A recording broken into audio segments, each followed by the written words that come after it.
So, happy Halloween. Cibu short hair looks awesome with ears or any type of headband. So, that's my do of the day. I put pomade in it, put my little ears on. So, Halloween is my absolute favorite holiday. AJ, my baby, he's a toddler now, he's almost 2. He goes to a daycare center that does not celebrate Halloween, and that really makes me mad. So I purposely sent him to school with a shirt that had a skull on it. I hope he doesn't get in trouble.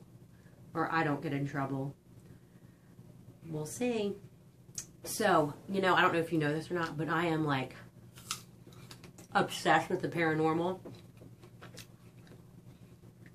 and apples. Do you like ghost stories? Well, I listen to 2 podcasts all the time. One that I just discovered this weekend on a long drive back from Norfolk, back here to Northern Virginia, visiting my family. And another that I've been listening to for a long time. The first one is called Jim Harold's Campfire.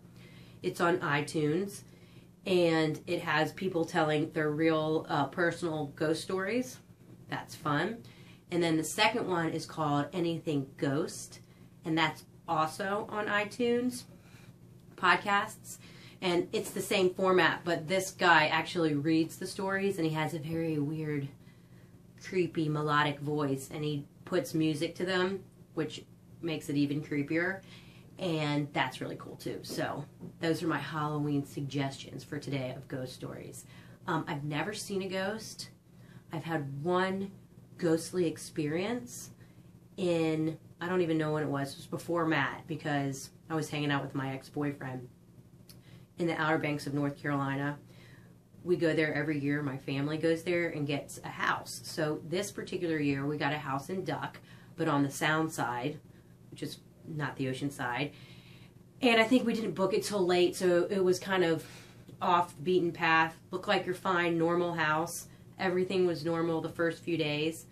And I don't know if this is what set this off or not, but I came home one afternoon, and Pamela, my sister Pamela and my sister Margaret, and I think one of their friends were playing with the Ouija board that they found in the house.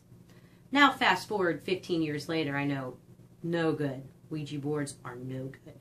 But at that time, it was like the Milton Bradley one that you get at Walmart, so I didn't even think anything of it then. And they were also watching The Sixth Sense. So I don't think that watching The Sixth Sense had anything to do with this, but this is what happened before the stuff happened. So they were playing with that. I wasn't paying any attention to them. That night, I went to go to sleep, and for some reason, I just could not sleep in this room. I just had this feeling of I was just scared. I was just creeped out of this room, and every time I shut my eyes, it like woke back up. And I'm not like that all the time, and I don't even think I was associating it to the Ouija board and making myself scared. It was just a weird energy in this room. I actually went and slept with I asked my sister Margaret, who at the time I think was in high school, if I could sleep with her. And she's like, "You're a baby." I'm like, "I don't care. I'm not sleeping in this room alone."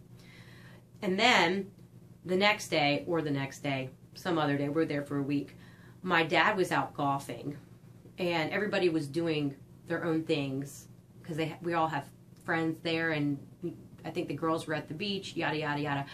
I came home from whatever it was I was doing, and I was waiting downstairs, or just sitting downstairs, maybe watching TV or eating or something, and was hearing above me in what was my dad's room, people, something, person, my dad, assumingly, walking around up there. Walking around, footsteps, moving things around. I just assumed he was coming down the stairs at any time, right? A few minutes passed, and caller pulls up, and he comes in the door with his golf bags. I'm like, "You've been gone this whole time?" And he says, "Yep."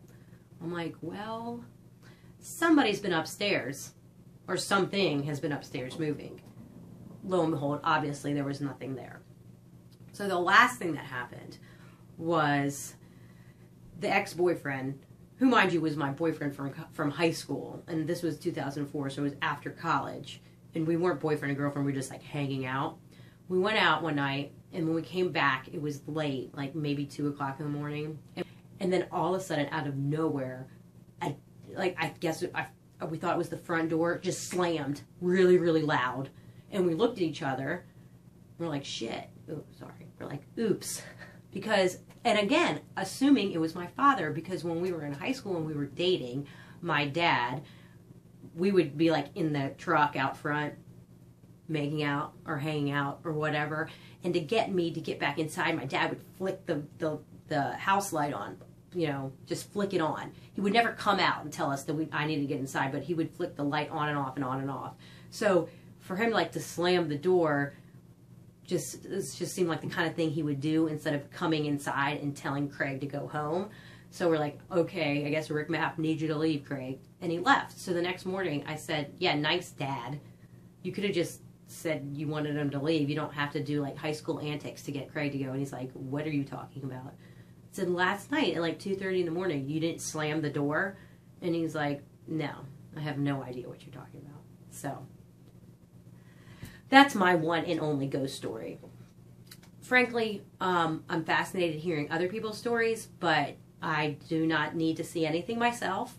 I'm okay on this plane, totally believe in it, but also totally believe that some people are more sensitive to others. And when you listen to these stories on this podcast, I'm like, dude, you're obviously psychic if you see ghosts everywhere you go.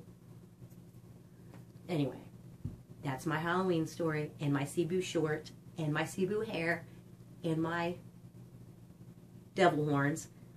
And you know what the other funny thing about my costume is? None of it's a costume except for the devil horns. I've got cute, sparkly shoes, fur vest, and all of it's from my closet.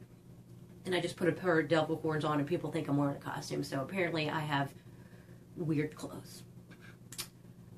CiBOO loves you. Happy Halloween. I want to hear your ghost stories. Tell me them.